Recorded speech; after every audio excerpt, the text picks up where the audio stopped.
Dövlət Gömrük Komitəsi daşınar əşyanın sahibsiz hesab edilməsinə dair ərizə ilə məhkəməyə müraciət edib. Baku Postas teleqrafa istinadla xəbər verir ki, Dövlət Gömrük Komitəsi ümumi dəyəri 250.682 manat olan 585 əyyarlı qızıldan hazırlanmış, ümumi çəkisi 2705 qram təşkil edən 7 ədəd rezinli qızıl qolbaq, 33 ədəd halqa qolbaq, 92 ədəd qolbaq, 40 ədəd boyunbağı, 45 ədəd boyunbağının sahibsiz elan edilməsi barədə qətnamə çıxarılmasını xahiş edib.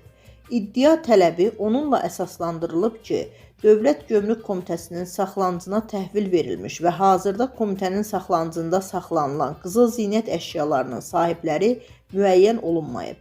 Azərbaycan Respublikası Ticarət və Sənaye Palatasının Azərekspertiza Birliyinin tədqiqatına təqdim edilmiş malların faktiki bazar dəyərinin ümumilikdə 250.682 manat olması müəyyən edilib. Dövlət Gömrük Komitəsində məhkəməyə təqdim olunan ərizə təmin edilib. Qərara əsasən 250.000 manatlıq qızıl sahibsiz hesab olunub.